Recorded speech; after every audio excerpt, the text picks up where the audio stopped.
Bueno, bienvenidos a nuestra sesión número 4. Vamos a iniciar nuestra clase del día de hoy. Pues tenemos varios elementos que abordar. Tenemos contenido, pero este contenido es siempre complementario o siempre un poquito base de lo que vamos a aprender. Y llevamos el día de hoy también la guía. Van a llevar la guía específica para trabajar lo que se refiere a su examen primer parcial. Entonces, para que sepan que en eso vamos a estar trabajando pues el día de hoy. Voy a compartirles pantalla para que visualicen y tengan la misma visualización que yo respecto a nuestra clase del día de hoy. Bueno, como les comentaba, estamos en sesión 4. La sesión número 4 aborda el tema arquitectura gótica. Una arquitectura que va a ir después de la románica. Sé que ya algunos entregaron, ¿verdad?, sus tareas. Todavía creo que el día de hoy tienen chance. Los que no lo han hecho, para que se pongan las pilas y las suban, ¿verdad?, en lo que resta de la tarde. Nuestro examen, chicos, corresponde el próximo lunes, ¿ok? Como nuestro examen es el próximo lunes, ustedes tendrán para entregar el examen ese mismo día, lunes. El examen va a estar activo desde las 5 de la mañana de ese día hasta las 11, casi 12 de la noche. ¿Okay? Yo les aconsejo que lo hagan por la tarde y traten de no hacerlo como que ya llegando a las 11:30, porque normalmente todo el mundo aprovecha esas horas a subir sus exámenes, ¿verdad? Mucha gente que va a estar al mismo tiempo en examen y a veces lo que pasa es que se satura la plataforma y estás cargando tu examen y no te carga y no te carga, se hace las 12 y no te carga, se cerró el examen y no pudieron subirlo. Entonces, para que se eviten ese problema, yo les aconsejo que mejor lo hagan por la tarde y puedan subirlo con tiempo, ¿verdad? Entonces, empezamos nuestro contenido, vimos arquitectura románica el día anterior y vimos varios elementos o desglose de otra arquitectura que se desfasa de esta románica, en base a diferentes personas que trataron de darle su toque personal y hacer, ¿verdad?, una corriente arquitectónica románica en esa época. Y de eso trató la tarea. Entonces, para empezar la lección de hoy, yo les comparto un video que se titula Románico y Gótico. Descubre sus diferencias. ¿Ok? Porque ustedes ya tienen una información del románico presente en su mente. Entonces, esa información del románico, yo no quiero que se vaya a confundir con esta arquitectura que viene, que se llama gótico. Aunque hay muchos detalles de cómo diferenciarlas, se parecen en la pesadez. Yo sé que muchos de ustedes han visto, no sé, anime, no sé, algunos muñecos animados, incluso Disney, qué sé yo, que presentan algún tipo de arquitectura, ¿verdad?, dentro de su entorno, alineado al románico y al gótico sobre todo. Parte del gótico son las famosas gárgolas. Yo creo que ustedes recuerdan ese nombre, que son esas esculturas, esos relieves escultóricos que van a estar presentes en esta arquitectura gótica. La arquitectura gótica, chicos, tiene una identidad, para que vayamos acá a ver un poco de la lectura, donde se dio, ¿verdad?, gracias a un arquitecto renacentista que trató de unificar este movimiento que trae detallitos, ustedes lo van a visualizar, trae como arcos ojivales que se parece al islámico, pero al mismo tiempo la pesadez y la fuerza y lo rústico o el material expuesto que trae el románico, ¿ok? Solo que este lo trae de una forma, como les digo, rústica, directa en el material. Además de esto, hay elementos que se involucran como un arco que es ojival, ¿verdad?, que es apuntado hacia arriba, que era usado, ¿verdad?, por estas dinastías orientales, como son los asirios, los egipcios, etc. La bóveda se va a mantener, ¿verdad?, de crucería, creo que se acuerdan, pero esa bóveda que se unifica y se hace de crucería en la parte central. y va a tener unos elementos que se llaman arbotantes. Arbotantes van a ser aquello que recibe el peso de la bóveda y lo desarrolla hacia abajo. Ya se los voy a mostrar más abajito, se los voy a poder diferenciar para que ustedes lo puedan entender. Entonces aquí tenemos, chicos, el arco apuntado, que es el que le llaman algunos ojival, un arco con detalle, por decirlo así, islámico, y que incluso podría tener relieves y detalles internos, solo que ahora van a ser trabajados con un poquito más de grosor, un poquito más toscos, por decirlo así. Vamos a, permítanme, a darle un poquito de zoom a esto para que visualicen el detalle de lo que yo les estoy comentando. Aquí están los diferentes arcos ojivales que al recorrer y unificarse entre sí van a generar entonces esta bóveda de crucería o estos elementos que se cruzan a través de diferentes diagonales o direcciones de bóveda. Vamos a tener acá los arbotantes. Entonces, arbotantes, chicos, van a ser donde descansa el arco, va a tener su columna normal, pero en realidad que no es la columna la que va a soportar como normalmente lo hace en un sistema estructural este arco, no, sino que va a tener una serie de detalles o elementos afuera, ¿verdad?, del diseño, que son como mini arcos en forma de, a ver, por decirlo así, como puentecitos de arco, que se llaman arbotantes y que van a descansar sobre otra columna mayor. Es decir, que ellos pensaron realmente en el esfuerzo que iba a tener, en el caso, permítame, si estoy grabando, quería cerciorar que sus compañeros pudieran ver la grabación. Entonces, este elemento iba a ser como el soporte extra todavía, ¿verdad?, estructural, para que ese peso de toda esta estructura gótica, porque la estructura gótica entonces iba a ser de mucha fuerza, parecida a la romana, pero con la diferencia que lo gótico iba a ser súper alto, altísimo, altísimo, porque lo que ellos querían tratar de graficar y dar como el simbolismo con la arquitectura es que este tipo de arquitectura se acercaba mucho más a Dios, ¿ok?, al sentido divino.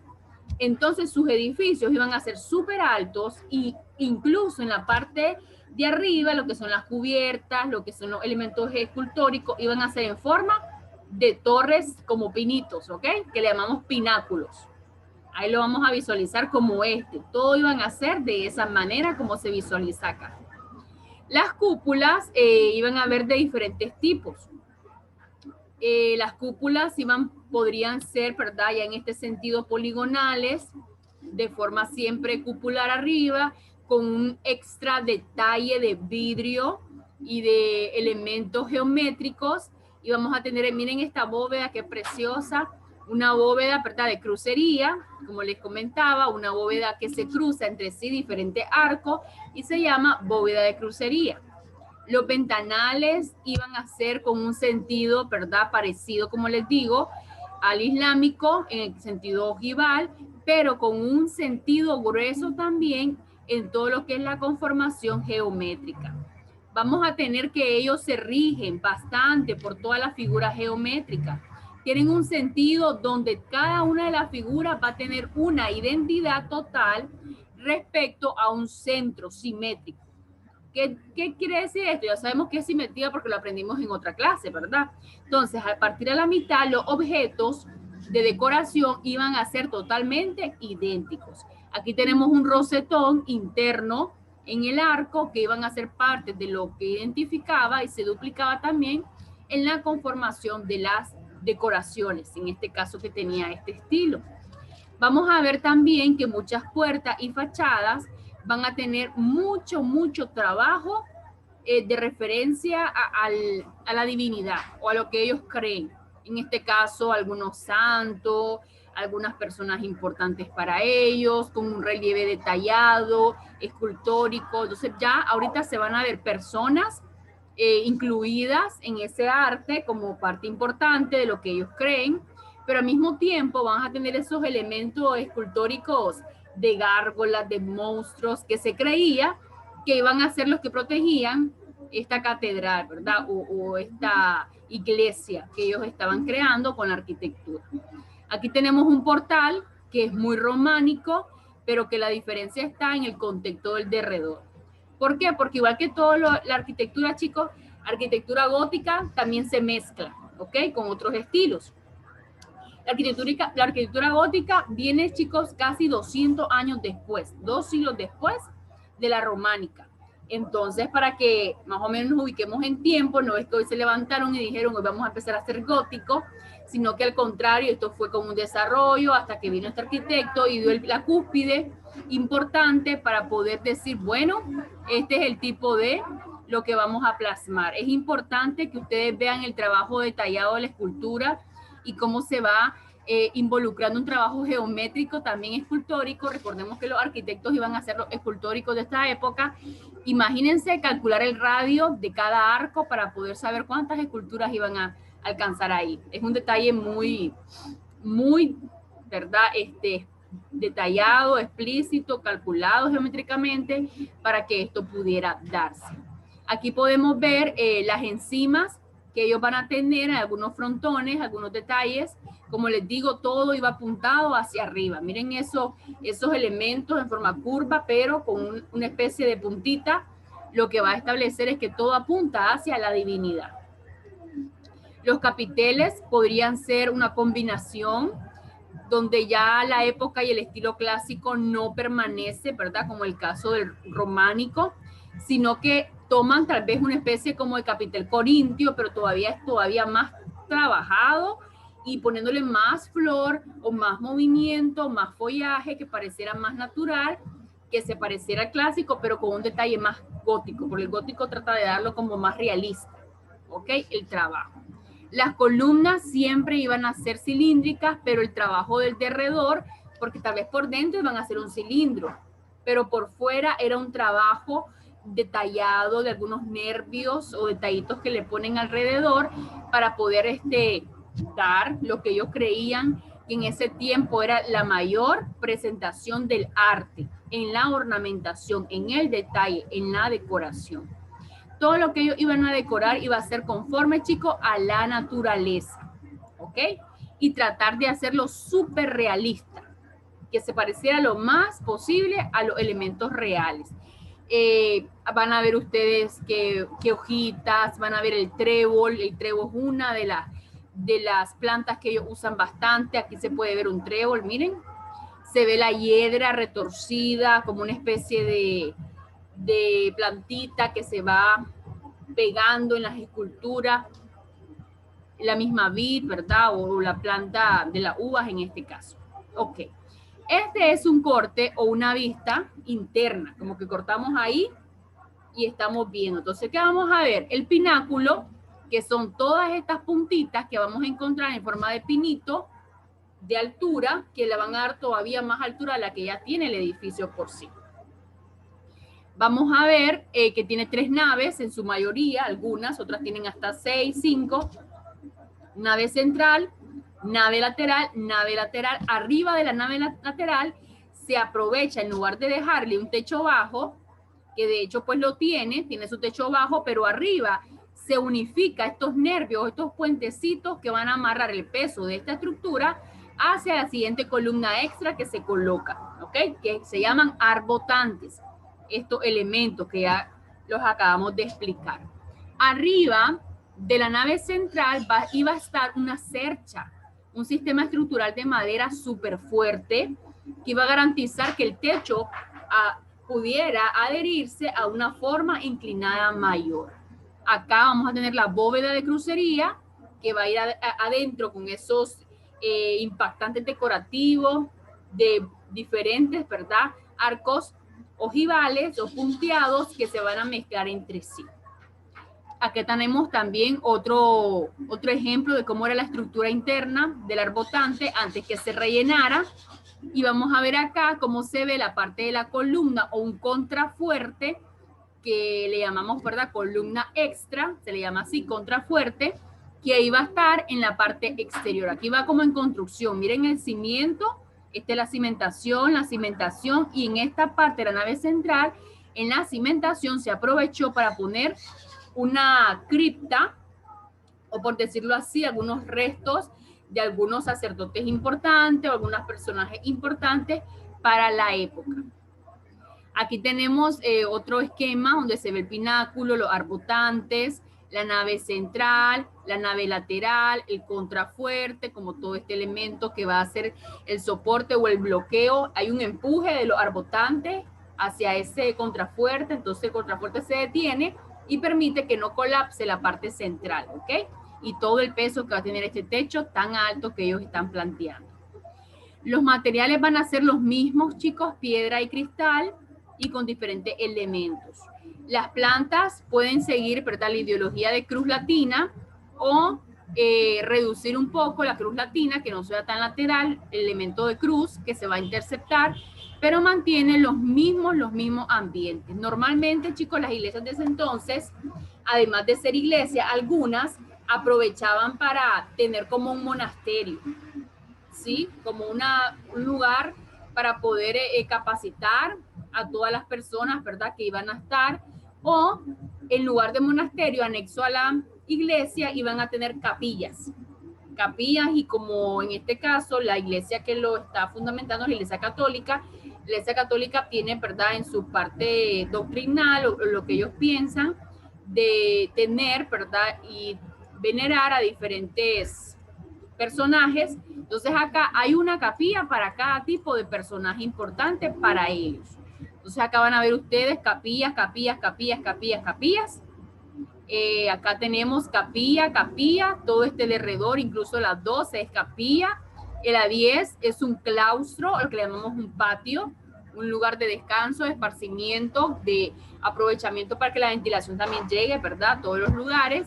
Y en lo que se refiere a la misma iglesia, va a tener una área, ¿verdad?, bien segmentada. En este caso, pórtico de ingreso, que tiene su nombre, referenciando, ¿verdad?, alguien importante. El 2, el 3, tenemos acá otra capilla, en el 4 y en el 23 también otra capilla.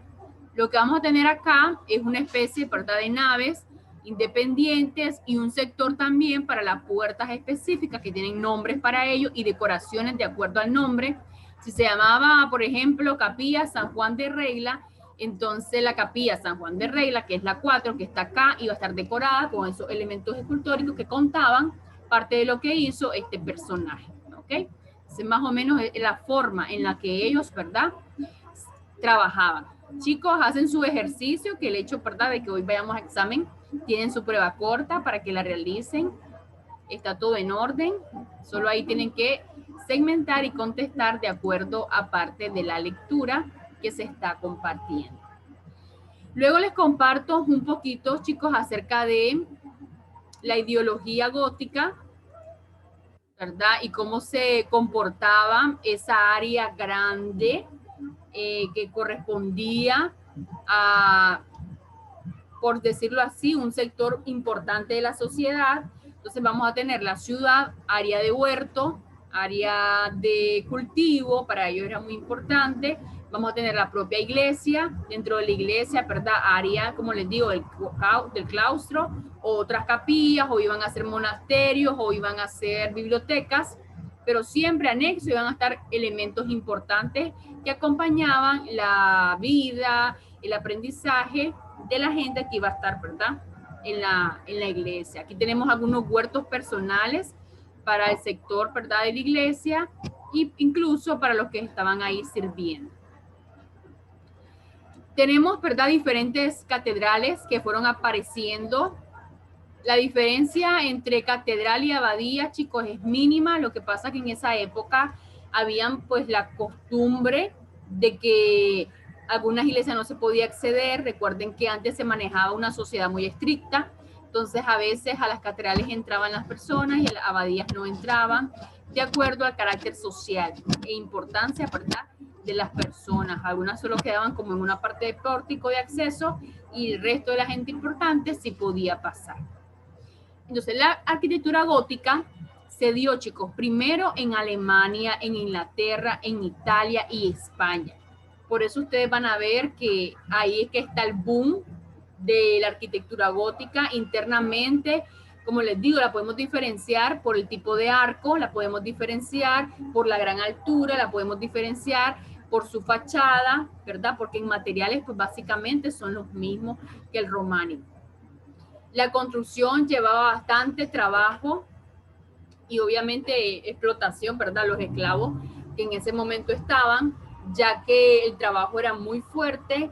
Construir una iglesia, chicos, llevaba alrededor de 80, 60 años aproximadamente, y pueden ver ahí parte del trabajo, ¿verdad?, de los esclavos en poder generar la altura y la forma del trabajo y la decoración, ¿verdad?, que tenían esas catedrales.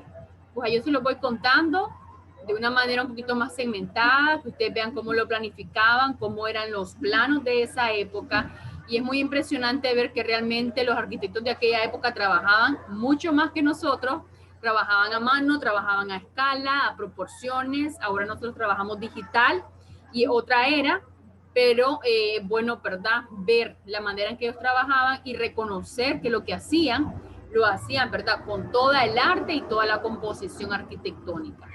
Aquí podemos visualizar un esquema más claro de los arbotantes, de los pináculos, que no iban a ser siempre uno, podían ser dos, podían ser más.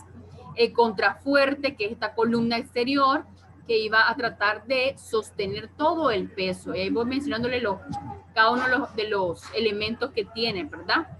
Lo que es la composición. Aquí tenemos otro esquema más fácil, se ve el claristorio. El claristorio va a ser esa ventana superior que me iba a permitir tener iluminación interna a toda, ¿verdad?, la parte central. Mientras que el triforio iba a ser un ventanal decorativo que no me iba a dar iluminación. Y ahí están viendo, ¿verdad?, cómo se visualiza. Ahí está el claristorio, chicos. Impresionante el efecto de los vidrios, de los vitrales que se lograba conseguir. Y aquí tenemos el triforio, que muchas veces no se le ponía vidrio, otras veces sí, pero lo que se garantizaba es que fuera un detalle atractivo, decorativo. Aquí tenemos los pilares, que en este caso son columnas básicas, pero con esos nervios que les digo alrededor, que aparte de tener un tambor cilíndrico básico, alrededor de tener un trabajo, ¿verdad?, de estrías bastante gruesos, bien agradable visualmente. Para poder conocer, ¿verdad?, las iglesias hay que visualizarlas exteriormente y poder desglosarlas. Entonces, aquí tenemos un esquema de una de las iglesias más importantes, una abadía, pues una iglesia, que tiene planta de cruz, ¿verdad? Pueden ver la planta de cruz y podemos visualizar de que el rosetón iba a estar totalmente trabajado decorativamente, los pináculos como parte, miren, de la fachada de las torres. Qué increíble.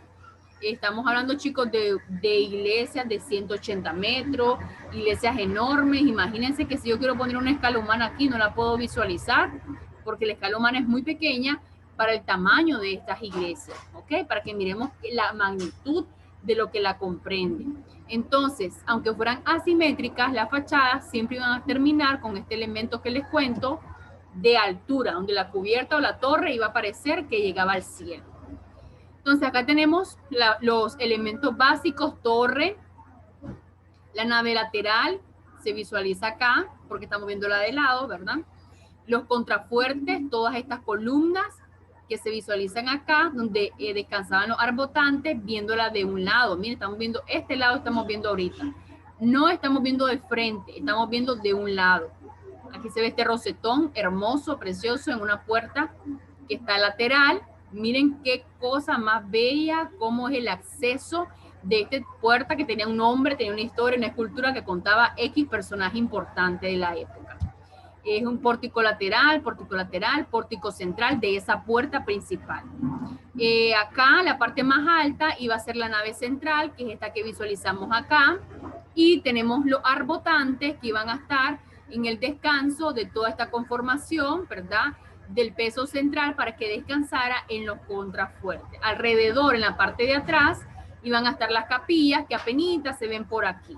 El ábside, siempre terminamos con un ábside en la parte final. Recordemos que eso es parte importante del desglose. Entonces acá les muestro algunos videos complementarios donde ustedes van a poder ver la belleza y cómo surge, ¿no?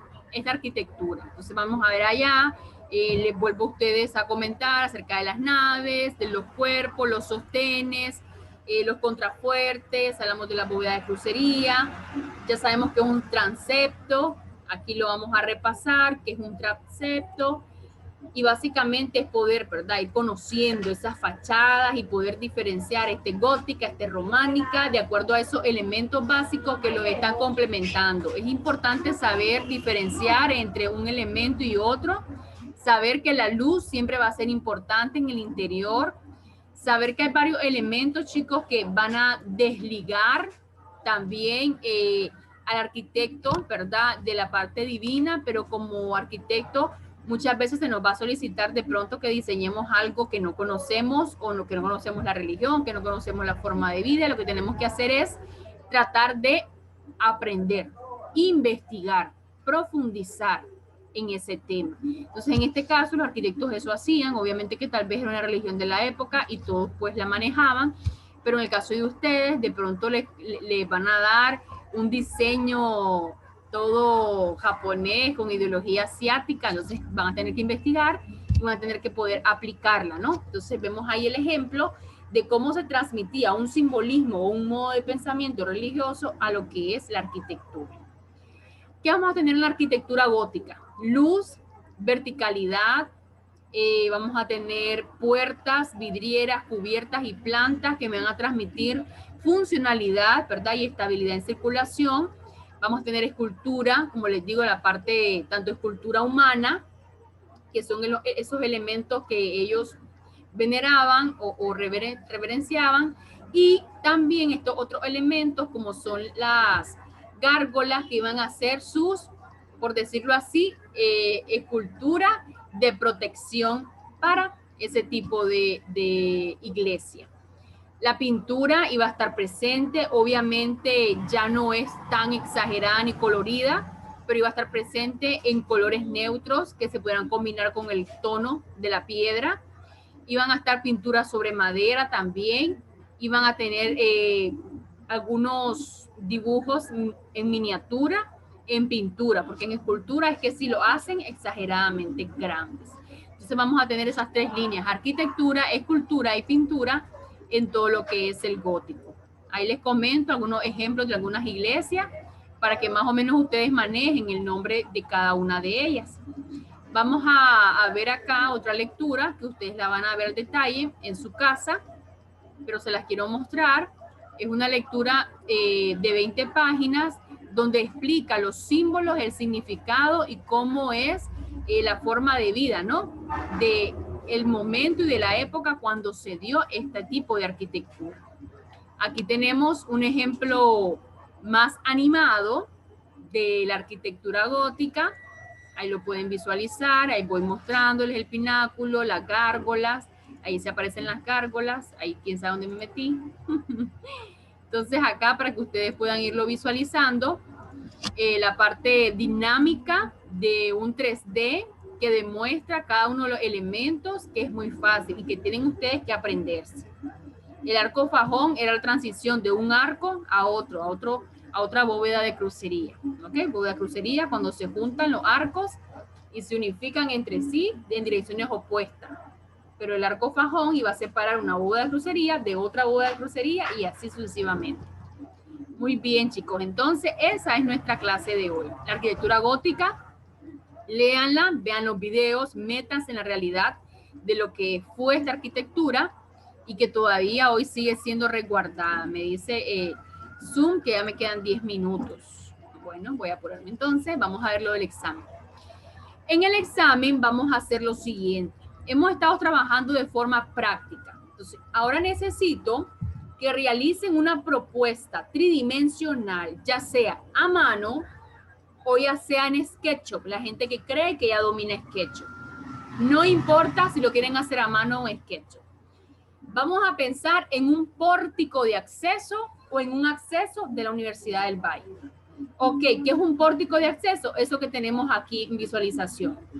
Es una entrada donde se da un elemento arquitectónico, ya sea para que pasen los vehículos o ya sea que para que pasen las personas, puede ser vehicular o peatonal, o puede ser vehicular y peatonal al mismo tiempo. Entonces, ustedes ven acá un ejemplo de un pórtico de acceso moderno, con motivo contemporáneo. Y ven acá un pórtico de acceso japonés, ¿ok? Con la ideología japonesa. Entonces, ahora ustedes van a hacer un pórtico de acceso para cada uno de los estilos que hemos aprendido. Un pórtico de acceso para la arquitectura islámica. ¿Cómo sería la entrada a la universidad si la universidad fuera una universidad islámica? ¿Cómo sería la entrada a la universidad si fuera una universidad románica, ¿verdad? Con referencia a lo clásico. Y cómo fuera si la dueña de la universidad dijera que quiere un pórtico de acceso con elementos góticos. Entonces, eso es.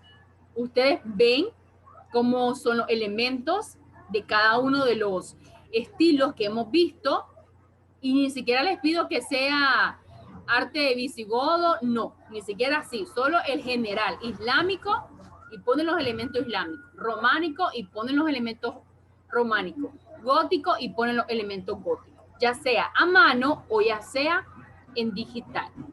¿Entienden, chicos, o no me entienden? A ver, ¿alguna consulta? No, yo sí la entendí. ¿Estás claro, Axel y Alberto?